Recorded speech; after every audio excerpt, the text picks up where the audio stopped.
We are good. Oh, there we go. Good morning. I'd like to call to order. The time is 10 o'clock. I'm Chairman Paul O. Robertson of the Social Equity Council. And I'd like to say good morning and welcome CT Live Streaming, the public, our Social Equity Council members, and all of our state agencies that support the SEC and who continue to work on building and supporting those communities that have been impacted by the war on drugs. And today we look to clarify the certification of the DIA map to ensure the outreach is thoughtful and accurate. And also at this time, I'd like to take a moment to announce and welcome Andrea Hawkins as our newest member of the council. And I don't know if Councilwoman Hawkins has joined us. Not yet, Mr. Chair. Not yet. Well, we'd like to welcome her. And as I said, at this time, let us continue. I'd like to call the attendance. Andrea Comer. Present. Good morning. Good morning. Thank you. Corey Betts. Avery Gannis. Here. Sabera Gordon. Michael Jefferson. Present. Thank you. Ojala Naeem. Mark Pelka. Good morning, Mr. Chairman. Good morning. Julianne Avalon. Present. Thank you. Kevin Walton. Present. Edmund Shirley. Present. Kelly Marie Valeris. Present. Melvin Medina. Present. And Andrea Hawkins. All right. At this time, I'd like to move for the approval of July 6, 2023 meeting minutes. So move. Do I have a second? Second. Any discussion? All in favor? Aye. Aye. Aye. Any opposed? Any abstentions? The motion carries and we have the minutes been approved and accepted. At this time, we'd like to enter into executive session to discuss the pending litigation involving the council and to conduct the annual performance review of the executive director. May I have a motion to enter into executive session? So moved. Second. Any discussion? All in favor? Aye. Aye. Aye. And any opposed? Okay, at this time, the members have received a team link for the executive session, and the members have the option of leaving the Zoom and logging back in on after the executive session, reading the Zoom session and opening the links in Teams. For the members of the public and CTN streaming live, we will return shortly, and we thank you for your patience.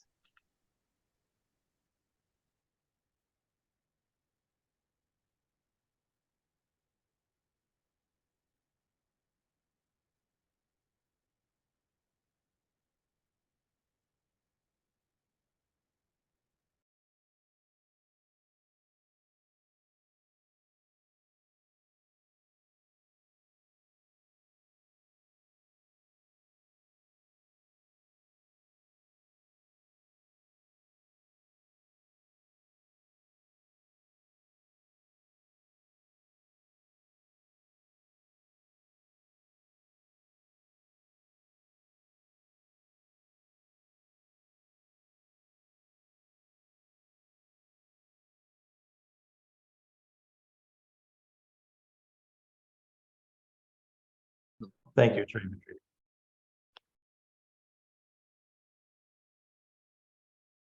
Thank you. We've returned from executive session, and I'll once again take attendance to ensure that we have a quorum. Andrea Comer. Present.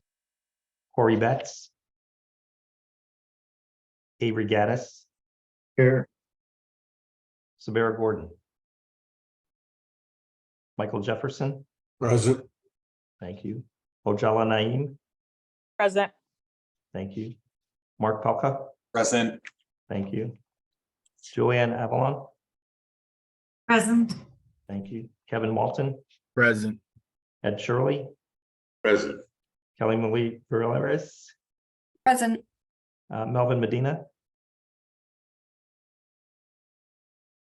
Thank you. We have a quorum, so next on the agenda, we will hear the recommendations from Cone Resnick on applications for workforce development plans. So as we vote on the plans, can I have a recommendation for approval? May I hear a motion to accept the recommendations to approve Workforce Development Plan number AMHF 008258, CT Pharma Norwich LLC, MMDF 0018, Curaleaf Milford LLC, ACRE 0015675, 0015657, Nutmeg New London JV LLC, and ACDS 00953, Fresh Perspective LLC. So moved.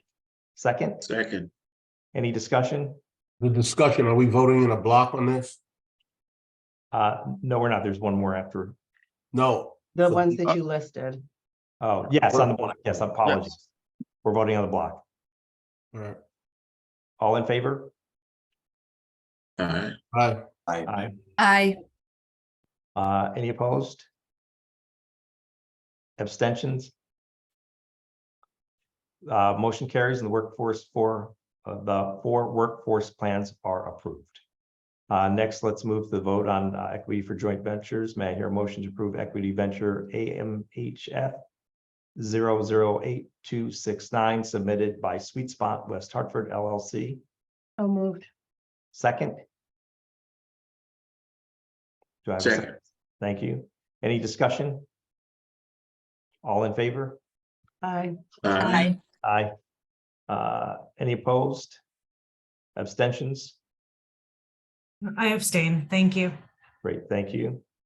May I hear a motion to deny equity joint venture application number ACME 008478 Central Connect LLC for failing to meet the criteria established by the council and failing to comply with the EJV creation process established by RERACA? May I have a motion? So moved. Second. Thank you. Any discussion? All in favor? Aye. Aye. Aye.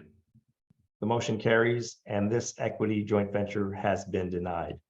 Next, we'll look to vote to certify the 2023 DIA map. We are now going to vote to certify the 2023 DIA map.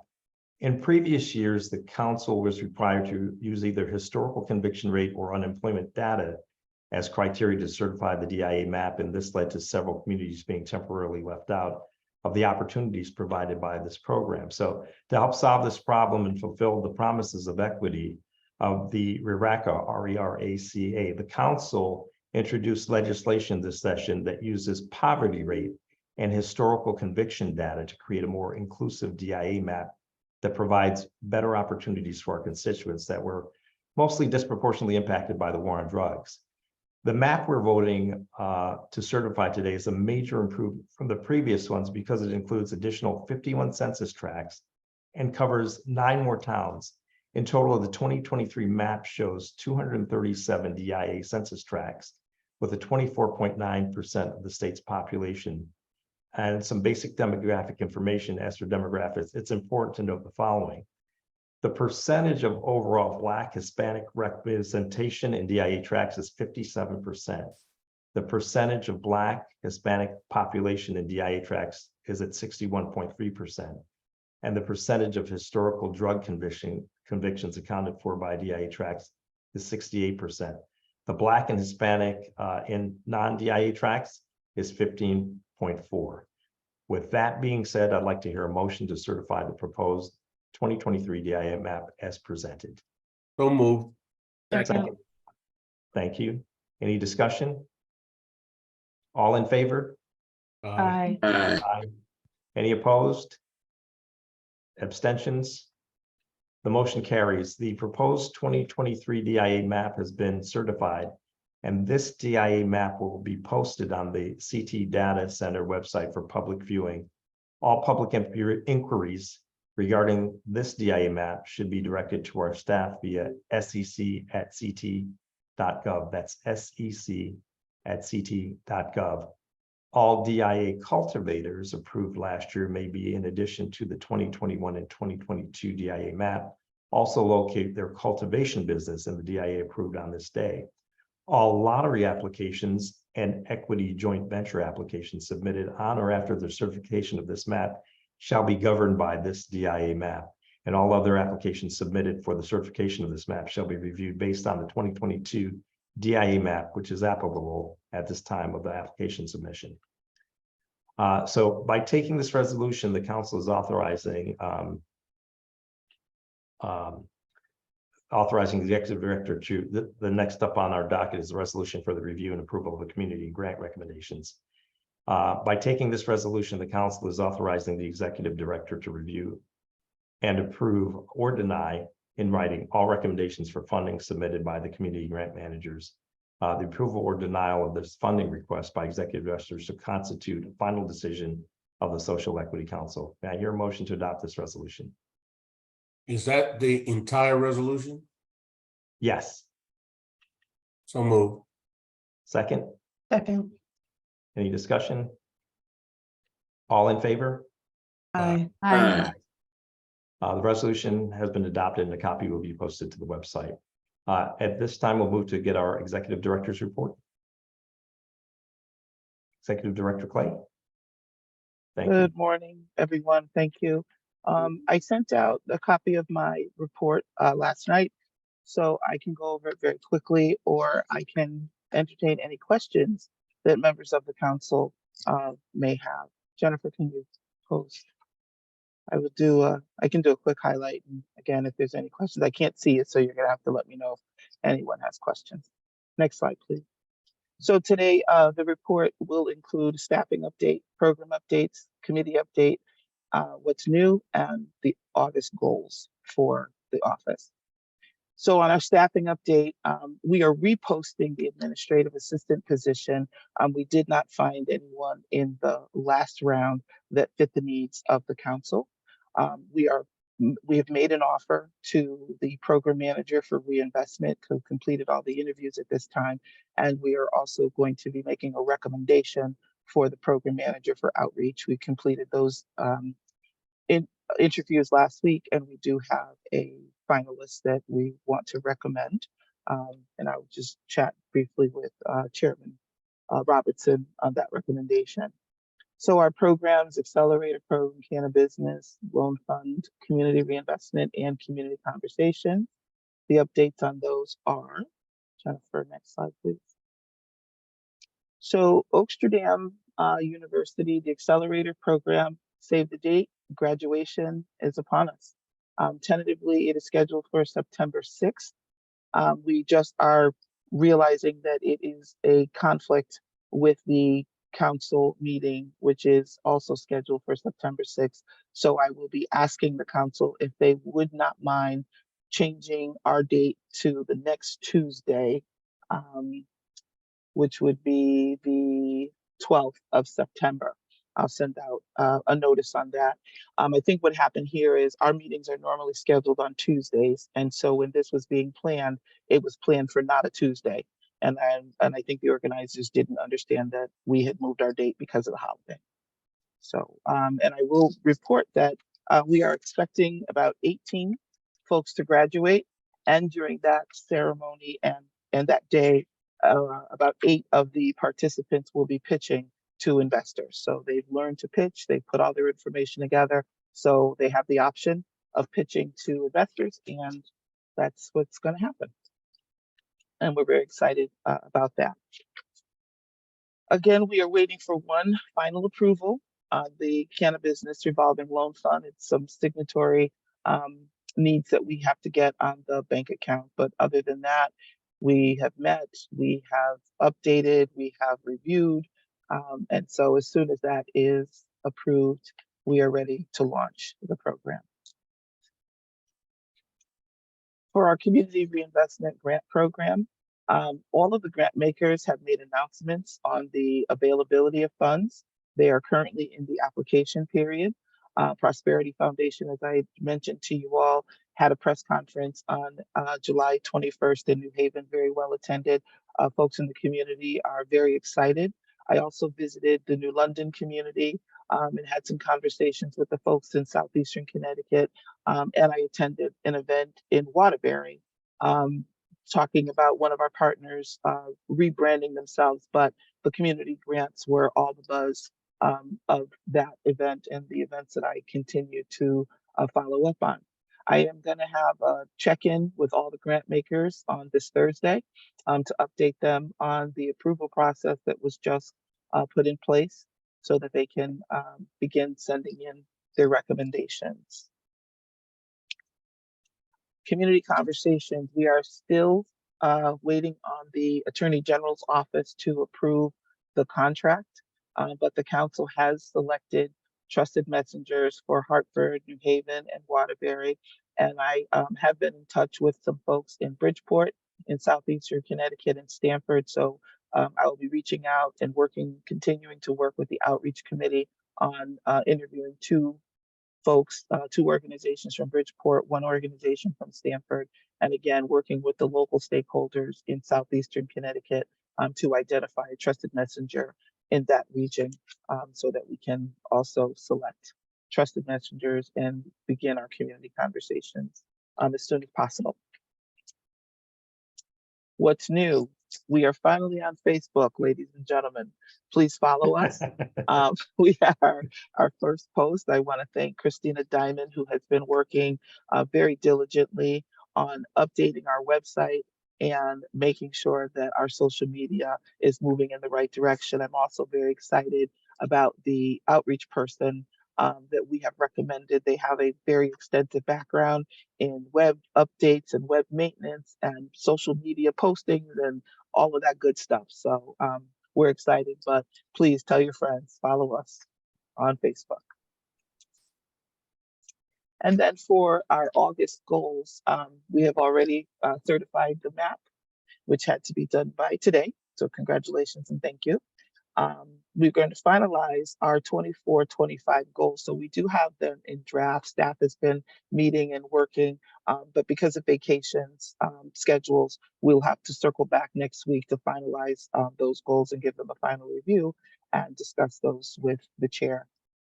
We are also preparing some of our back office work for the second round of a lottery. So some of that has been discussed and we'll continue to discuss until it's finalized. Updating of the social equity criteria, updating of the social equity plan criteria, and to review the policies and procedures in preparation for another round of the lottery. We're going to be finalizing the SEC restructure. So you may all know that you voted to go from 6 committees down to 4. And so that requires us to send out new meeting dates and other materials. And so that will be forthcoming this week and into next week. So in those, planning to have the first committee meetings during the month of August to discuss committee goals and to confirm the meeting schedules of each of those committees. We are also beginning to initiate and think about our 2024 legislative session. So we will be working with the members of the council on that discussion and a strategy for moving into the new session. As I mentioned, the candidate interviews, we're going to repost the administrative assistant and hopefully get that taken care of and find a great candidate for us during the month of August. And then we are working with the Cannabis Chamber of Commerce, who's putting together a cannabis job fair. So that is tentatively scheduled for the 14th. We will provide more information as the details become more solid. And then these are just the upcoming meetings. Again, meeting invites will be sent out to all council members and meetings will be posted accordingly on the public meeting calendar and the Social Equity Council website. Outreach is scheduled to meet August 11th, reinvestment in workforce, August 16th, policy and governance, August 17th. Finance is meeting quarterly. The next meeting we have scheduled October 11th, but we may need to have, and I'll check with Chairwoman Comer, if we'll need to do a committee meeting sooner than that. Just a reminder, Outlook, again, Outlook invites will be sent. We now have the capability for call-ins on the Teams meeting, so we did not have that that feature before. We have since added that, so if someone has issue and they need to call into those meetings, members of the council can call into those meetings. And then upcoming council meetings, again, we'll be discussing changing to September 6th. But then our next meeting, October 3rd, is a meeting that we're planning to have for the council in person. So we're working out the location and the details on that, but please do plan for an in-person meeting in October, and then the follow-up meetings for the rest of the year, November 7th and December 5th. And that concludes my report. I'm happy to answer any questions. Are there any questions? Yeah, I have a question. This is Kevin Walton. Thank you for the report. So my first question is in terms of any idea of anticipation when the AG's office is going to sign contracts. My concern being that the community would run up a timeline between having these community conversations and dispersing funds. And so could you give any update as to when you may anticipate? We request an update weekly from the Attorney General's office. And so I think what we'll do at this point is I will talk with Chairman Robinson about getting that elevated and moving it, a request to the Attorney General to have those contracts approved. We are becoming concerned and we continue to check in with our community trusted messengers so that they don't walk away from us. So we will be definitely stepping up because I had hoped that these conversations would happen in August at the latest. So we'll work with Chairman Robinson to make that happen. Thank you. And one more, I'm sorry. That October 3rd meeting, will there be a hybrid option? Because I'm scheduled to be at a conference then, which was scheduled way before we knew about an in-person meeting. So Okay. we will do what we need to make sure that we have a quorum for the meeting. Thank you. Okay. Any other questions? Thank you, Executive Director Clay. Thank you.